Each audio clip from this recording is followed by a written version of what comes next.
भगवान श्री रमन महर्षि के साथ बिताए वैकुंठ वासर के कुछ अनुभव। आइए सुनते हैं। मनुष्याणां सहस्रेषु कश्चिदति सिद्धये यततामपि सिद्धानां कश्चिन्नामं वेत्ति तत्पता। हजारों मनुष्यों में कोई एक सिद्धि कल्याण के लिए यत्न करता है और उन यत्न करने वाले सिद्धों में कोई एक ही मुझे यथार्थ रूप से जानता है। अनेक बुलाए जाते हैं किंतु कुछ चुने जाते हैं, अधिकांश तो बुलाए भी नहीं जाते। मुमुक्षुत्व एक दुर्लभ चिन्ह है और ईश्वर के अनुग्रह के लिए मुमुक्षु होना आवश्यक है। आसक्ति के परित्याग मात्र से कोई मुमुक्षु नहीं हो जाता। महाराष्ट्र के महान संत एकनाथ, जो स्वयं बड़े विद्वान थे, उन्होंने अपने गुरु जनार्दन स्वामी की सेवा लगभग 40 वर्षों तक की। सेवा में उनके घर की जिम्मेदारियां, कपड़े धोना, सफाई करना, पानी भरना सब सम्मिलित था। इन कार्यों में वास्तव में कोई उपदेश नहीं था, बल्कि परंपरागत गुरु सेवा थी। हमारी परंपरा गुरु की 12 वर्षों तक सेवा की रही है। जब वैकुंठ वासर भगवान के पास गए तो उन्हें मालूम नहीं था कि उनके भाग्य में क्या है, किंतु वह इतना जानते थे कि शिष्य बनने के लिए गुरु की सेवा करनी चाहिए। 1940 में अरुणाचल आने के पूर्व इनकी शादी तय हुई थी। 8 दिन पहले ही ये घर से भाग आए। महर्षि की सेवा में पर्याप्त साधु थे। तब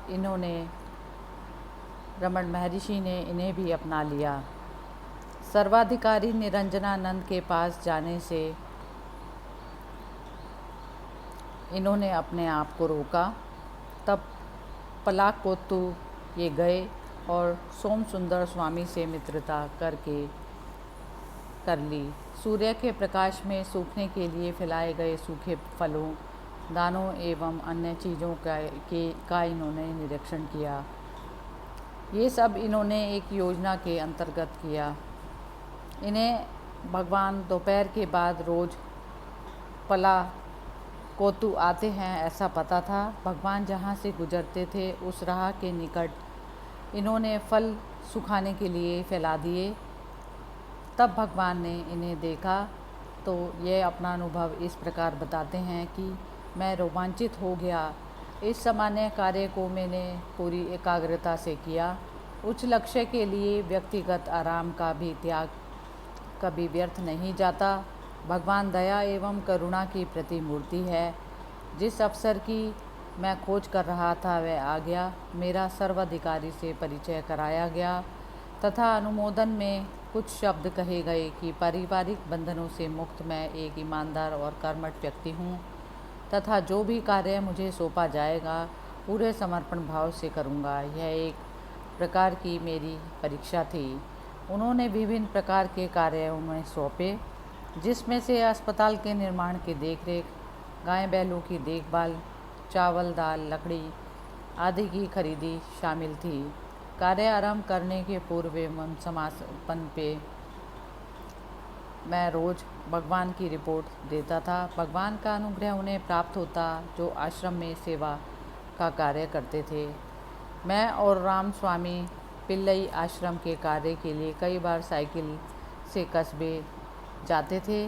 कार्य से प्रसन्न होकर सर्वाधिकारी ने मुझे भगवान के कक्ष में सेवक नियुक्त किया। यह इसलिए भी हुआ कि प्रमुख सेवक माधव स्वामी आश्रम से चले गए थे। इस कार्य को करने के लिए मेरे मन में बहुत समय से इच्छा थी, जो उनके अनुग्रह से पूरी हुई। पर्वत पर एक दिन अकेले पाकर मैंने भगवान से पूछा, मन को नियंत्रित कैसे किया जाए। इस पर भगवान ने उत्तर दिया कि भीतर देखो जहाँ मन है। उसके बाद मुझे कुछ सोचने की आवश्यकता नहीं हुई। एक बार उनके कक्ष में मैं नंगे फर्श पर सो रहा था। भगवान ने इसे देखा और तब मुझसे पूछा, आप फर्श पर क्यों सोते हैं। उनके सहानुभूति के शब्द मेरे लिए पर्याप्त थे। दूसरे प्रातः एक दूसरे सहायक कृष्ण स्वामी ने अपने आप एक लंबी चादर लाकर मुझे दिया। आश्चर्य की बात यह थी कि उन्होंने रात्रि को भगवान की बात भी नहीं सुनी थी। भगवान अक्सर मुझे वह कार्य देते थे जो सामान्यतः दूसरे पसंद नहीं करते थे। जयंती के अवसर पर वह मुझसे पूछते थे कि क्या आपने बच्चों की सेवा की है। मैं पर्याप्त भोजन लेकर उसे चट्टान पर फैला देता। कुछ समय बाद सभी बंदर शांत हो जाते। उनकी उनकी शांति पर भगवान कहते, देखो वे अब कितने अच्छे हो गए हैं। क्या वे अभी कोई उपद्रव कर रहे हैं। एक दूसरे अवसर पर स्कंद आश्रम में वेदशाला के एक लड़के को किसी कीड़े ने काट लिया। उसने उल्टी की तथा अचेत हो गया। भगवान ने मेरी ओर देखा। मैं समझ गया लड़का जो लगभग मेरे बराबर था। मैं उसे उठाकर आश्रम लाया। मैंने उसे प्राथमिक चिकित्सा संबंधी दवा दी। वह थोड़ी देर बाद सामान्य हो गया। मैं स्नान करके वापस स्कंद आश्रम पहुंचा। मैं जैसे ही पहुंचा, भगवान ने पूछा, क्या लड़का ठीक है। भगवान की सेवा करते हुए मुझे अक्सर लगता था कि मैंने पर्याप्त सेवा नहीं की है। इसलिए मैं चक्कर काटता तथा पर्वत के ऊपर तक का पथ साफ करता जिस पर भगवान नित्य देर बाद टहलने जाते थे। हरि ओम तत्सत।